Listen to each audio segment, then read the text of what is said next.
5, 4, 3, 2, 1, 0.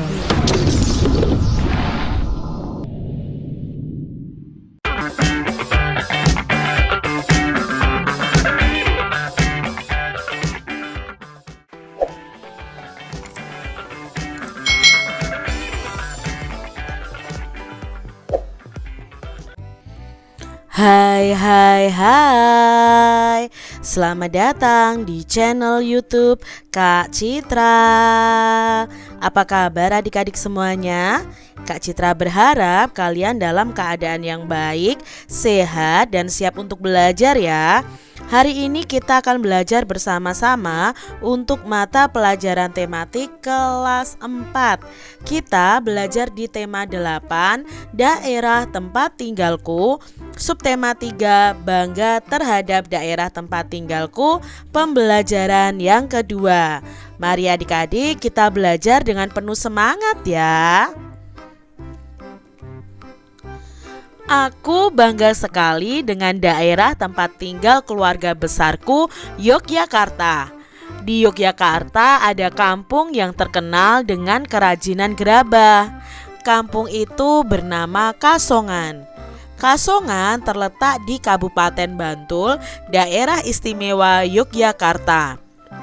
Gerabah merupakan satu di antara karya 3 dimensi. Selain gerabah, benda-benda ukiran juga merupakan karya 3 dimensi. Apakah kamu dapat menyebutkan karya 3 dimensi lainnya? Dan dapatkah kamu menggambar benda 3 dimensi? Ayo kita pelajari bersama-sama. Adik-adik, coba amati gambar berikut ini. Benda-benda pada gambar di atas ini merupakan gambar benda 3 dimensi. Ya, ada patung, lalu ada teko, lalu ada almari, peralatan makanan, guci, hiasan ikan. Ini merupakan benda-benda 3 dimensi. Adik-adik, apakah yang dimaksud dengan benda 3 dimensi dan apa ya ciri-cirinya? Nah, benda 3 dimensi adalah benda yang memiliki panjang, lebar, dan tinggi. Benda 3 dimensi ini bisa dilihat dari berbagai sisi adik-adik. Dari atas, bawah, samping kanan, samping kiri, depan, dan belakang. Gambar adalah karya seni 2 dimensi. Karya seni rupa 2 dimensi merupakan seni rupa yang hanya memiliki panjang dan lebar saja. Objek gambar adalah benda-benda 3 dimensi. Nah, benda 3 dimensi ini adik-adik adalah karya seni rupa yang memiliki panjang, lebar, dan tinggi. Kalau tadi 2 dimensi hanya memiliki panjang dan lebar saja, serta memiliki volume atau isi adik-adik. Unsur volume inilah yang menjadi pembeda antara benda 2 dimensi dan 3 dimensi. Benda 3 dimensi misalnya benda hias dan benda yang digunakan dalam kebutuhan sehari-hari. Contohnya ada guci, vas bunga, meja, kursi, lemari, dan lampu hias. Itu tadi karya seni 3 dimensi adik-adik. Berdasarkan pengertian karya seni 3 dimensi, dapat kamu pahami adanya ciri-ciri dari karya seni 3 dimensi tersebut adik-adik. Nah, ciri-cirinya apa? Yang pertama itu mempunyai panjang, lebar, dan tinggi. Yang kedua, dapat dinikmati keindahannya dari sudut pandang manapun ya. Seperti Kak Citra bilang tadi, bisa dilihat dari berbagai sisi. Yang ketiga, cirinya adalah memiliki volume. Ditinjau dari jenis bendanya, ada 3 jenis benda yang biasa dituangkan dalam gambar 3 dimensi. Nah, 3 jenis benda yang dimaksud adalah sebagai berikut. Yang pertama adalah benda kubistis. Kayak kubistis itu apa? Nah, benda kubistis adalah benda-benda yang berbentuk menyerupai bangunan kubus atau balok. Contohnya kotak pensil, kotak tisu, meja, kursi, lemari, bak sampah, dan kulkas. Itu adalah benda kubistis. Yang kedua adalah benda silindris. Nah, benda silindris adalah benda-benda yang berbentuk menyerupai silinder atau elips adik-adik. Contohnya ada botol, gelas, piring, mangkuk, teko, dan guci. Yang ketiga adalah benda bebas. Nah, benda bebas ini adalah benda-benda yang bentuknya tidak beraturan. Contohnya ada buah-buahan, pepohonan, batu-batuan, dan benda alam lainnya. Itu tadi ya adik-adik ya, informasi mengenai benda-benda 3 dimensi. Bagaimana ciri-ciri benda berbentuk 3 dimensi? Nah, ciri benda yang berbentuk 3 dimensi itu adalah memiliki ukuran panjang, lebar, dan tinggi, serta memiliki volume atau ruangan. Apa saja jenis-jenis benda karya 3 dimensi? Nah, jenis-jenis benda karya 3 dimensi tadi ada benda kubistis, silindris, dan bebas. Selanjutnya, apa saja contoh lain benda 3 dimensi yang dapat ditemukan dalam kehidupan kita sehari-hari? Nah, mungkin contoh-contohnya yang lain adalah patung, tugu, monumen. Itu adalah contoh benda 3 dimensi adik-adik. Bagaimana teknik dasar menggambar benda 3 dimensi? Nah, teknik dasar menggambar 3 dimensi itu bisa dengan teknik arsir, teknik sapuan basah, teknik dusel atau gosok, lalu ada teknik siluet atau blok, dan teknik pointillis. Nah, adik-adik bisa mencari tahu tentang teknik-teknik menggambar benda 3 dimensi melalui YouTube atau melalui Google. Adik-adik, kalian telah memahami jenis-jenis benda yang bisa kamu tuangkan dalam gambar 3 dimensi. Nah, sekarang perhatikan gambar benda 3 dimensi berikut ini.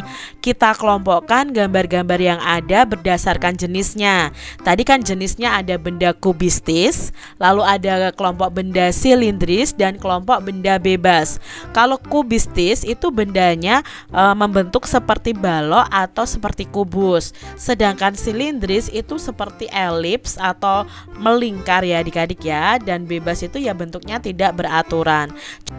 Yang pertama kita akan mencari tahu mana saja benda kubistis. Nah, untuk kubistis itu adalah nomor 1 dan nomor 9 adik-adik. Berikutnya ada benda silindris. Benda silindris ini nomor 2, 3, 4, 5, 7. Ini kubistis ya. Kubistis itu berarti ada bentuk seperti lingkaran atau elips. Berikutnya ada benda bebas, itu ditunjukkan oleh nomor 8, 6, 8, dan 10. Itu tadi ya benda-benda yang masuk dalam kubistis, silindris, dan bebas. Jenis benda 3 dimensi itu banyak bentuknya. Kamu bisa menemukan benda-benda 3 dimensi di lingkungan tempat tinggalmu adik-adik. Nah, adakah perajin atau penjual gerabah di tempat tinggalmu? Kalau ada, lakukan kegiatan berikut ini. Jadi adik-adik bisa melakukan wawancara dengan orang-orang pengrajin gerabah ya, bagaimana cara membuatnya. Teko merupakan benda 3 dimensi. Saat kita melihat teko, mengingatkan kita pada cerita Aladin dan lampu ajaib. Nah, cerita Aladin dan lampu ajaib merupakan contoh cerita fiksi. Tahukah adik-adik tentang cerita Aladin dan lampu ajaib? Coba adik-adik cari tahu mengenai cerita Aladin dan lampu ajaib. Nah, cerita Aladin ini bahkan ada filmnya juga adik-adik ya. Coba cari tahu mengenai cerita fiksi Aladin dan lampu ajaib dengan kalian bertanya kepada orang tua, kakak, guru, atau siapapun yang kalian anggap tahu. Nah, kamu juga bisa mencari tahu melalui internet adik-adik ya. Bisa memakai buku, juga bisa di perpustakaan. Kalau kalian memakai internet, minta pendampingan dari orang tua. Tuliskan kembali dengan singkat cerita Aladin dan lampu ajaib yang kalian temukan. Lalu kalian bisa tuliskan juga tokoh-tokoh yang ada dalam cerita itu dan sifatnya. Kalian bisa tuliskan di buku tulis kalian masing-masing. Di sini Kak Citra sudah menemukan cerita tentang Aladin dan lampu ajaib. Nah, kalian bisa simak cerita ringkasan dari Aladin dan lampu ajaib ini adik-adik. Dahulu kala di kota Persia ada seorang ibu yang tinggal dengan anak laki-lakinya yang bernama Aladin. Pada suatu hari datanglah seorang laki-laki yang mengakui Aladin sebagai keponakannya. Aladin mengetahui bahwa laki-laki itu bukan pamannya, melainkan penyihir.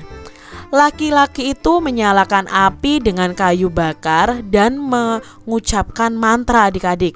Lalu krak, seketika tanah itu berubah menjadi lubang seperti gua. Aladin diperintah untuk masuk ke dalam untuk mengambil lampu antik. Penyihir itu memberikan cincin untuk Aladin sebagai pelindungnya di dalam gua. Akhirnya Aladin pun turun untuk mengambil lampu. Setelah mengambil lampu, tiba-tiba pintu gua tertutup. Si penyihir lalu meninggalkan Aladin yang terkurung dalam gua adik-adik. Aladin menjadi sedih dan termenung sendiri di dalam gua. Aladin tanpa sengaja mengusap jari-jarinya pada lampu tersebut. Tiba-tiba muncullah seekor raksasa. Ternyata raksasa itu adalah peri cincin. Aladin meminta kepada peri cincin untuk membawanya pulang ke rumah. Peri lampu itu akhirnya tinggal bersama Aladin dan ibunya. Suatu hari ada putri raja lewat di depannya. Aladin pun langsung terpesona dan merasa jatuh cinta. Aladin menceritakan keinginannya untuk memperistri putri raja tersebut. Akhirnya Aladin dan putri raja itu menikah. Di luar sana ternyata penyihir itu melihat semuanya melalui bola kristalnya. Penyihir mendatangi istana Aladin dan berpura-pura menjual lampu. Tukarkan lampu lama Anda dengan yang baru. Sang permaisuri yang melihat lampu ajaib Aladin sudah usang segera keluar untuk menukarkannya dengan yang baru adik-adik. Penyihir itu langsung menggosok-gosok lampu ajaib dan meminta peri lampu untuk membawa istana Aladin dan istri ke rumahnya. Ketika Aladin pulang dari berkeliling, ia terkejut. Lalu memanggil peri cincin dan menyuruhnya untuk mengambil semua yang sudah diambil oleh penyihir. Tetapi peri cincin tidak dapat melakukan itu. Akhirnya Aladin yang akan mengambil semuanya. Sesampainya di rumah penyihir, Aladin ini menyelinap masuk ke kamar tempat sang putri dikurung. Penyihir itu sedang tertidur karena terlalu banyak minum. Aladin segera mengambilnya dan memerintahkan peri lampu untuk membunuh penyihir itu. Akhirnya Aladin dan istrinya beserta peri lampu kembali ke Persia dan hidup bahagia. Itu tadi adik-adik ya cerita dari Aladin. Nah, siapa saja tokoh yang ada di cerita Aladin ini dan bagaimana sifatnya? Yang pertama, tokoh utamanya adalah Aladin. Nah, Aladin ini baik ya karena suka memberikan hasil curian kepada yang membutuhkan. Kalau adik-adik membaca cerita selengkapnya, sebenarnya Aladin ini suka mencuri, tapi mencurinya itu malah diberikan kepada orang-orang yang membutuhkan. Di sini adik-adik tidak boleh mencuri ya, jangan ditiru untuk mencurinya. Lalu untuk Ibu Aladin, tokoh Ibu Aladin ini sifatnya itu bijaksana dan menyayangi putranya. Kalau penyihirnya ini jahat dan licik. Lalu peri lampunya itu patuh dan suka mengabulkan permintaannya dari Aladin. Berikutnya nanti ada tokoh raja juga. Nah, raja juga ini bijaksana dan menyayangi putrinya, yang akhirnya putrinya menjadi istrinya Aladin. Lalu untuk putri raja ini, tokoh ini itu sifatnya cerdas, pemberani, dan sangat mencintai rakyatnya. Tadi yang Kak Citra berikan ceritanya itu hanya ringkasannya, karena ceritanya sangat panjang adik-adik. Jadi kalian baca dulu ceritanya, atau kalian bisa cari videonya di YouTube ya adik-adik ya, video cerita tentang Aladin.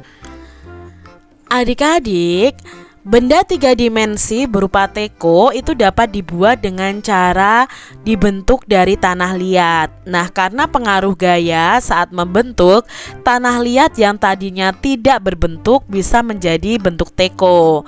Masih ingatkah kalian dengan pembelajaran pertama yang membahas tentang hubungan gaya dan gerak? Lalu, dapatkah kalian menemukan hubungan gaya dan gerak pada peristiwa di lingkungan tempat tinggal kalian? Amatilah gambar peristiwa berikut ini. Di sini yang pertama ada anak bermain ketapel adik-adik. Bermain ketapel itu dilakukan dengan cara menarik karetnya dan melepaskan karetnya adik-adik.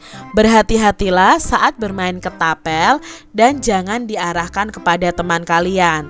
Ini bermain ketapel ini ada hubungannya dengan gaya dan gerak adik-adik. Yang kedua ada kegiatan paman menimba dengan ember. Paman menimba dengan menarik tali timbanya. Perhatikan gambar berikut. Nanti kita akan bahas dari masing-masing gambar ini apa sih hubungannya dengan gaya. Lalu gambar yang ketiga adalah perajin membuat gerabah. Gerabah itu dibuat dari tanah liat. Nah, tanah dibentuk oleh perajin menjadi berbagai bentuk.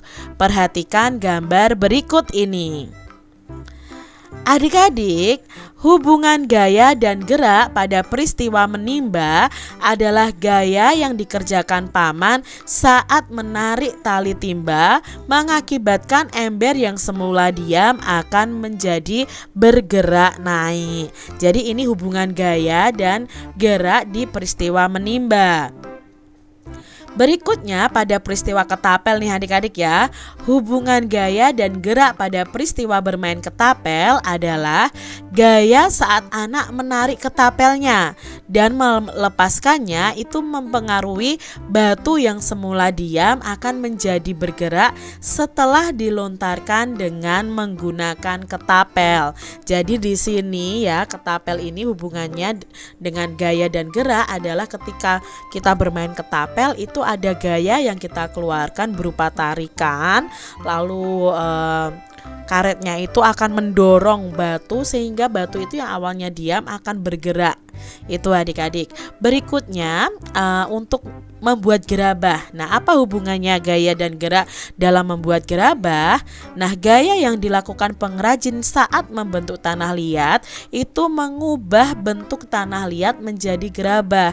Jadi dengan adanya gaya dan gerak itu bisa mengubah bentuk benda yang awalnya tanah liat itu tidak berbentuk, akhirnya bisa dibentuk menjadi teko, mungkin menjadi guci dan lain sebagainya.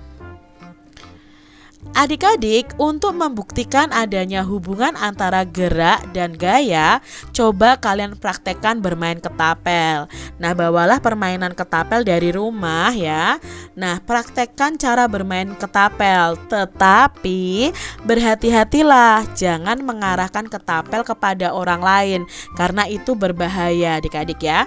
Buktikan adanya hubungan antara gaya dan gerak dengan bermain ketapel tersebut. Demikian tadi adik-adik pembahasan kita di tema 8 subtema 3 pembelajaran yang kedua. Semoga video pembelajaran ini bermanfaat untuk adik-adik semuanya, dan sampai jumpa lagi di video pembelajaran Kak Citra selanjutnya. Tuhan memberkati.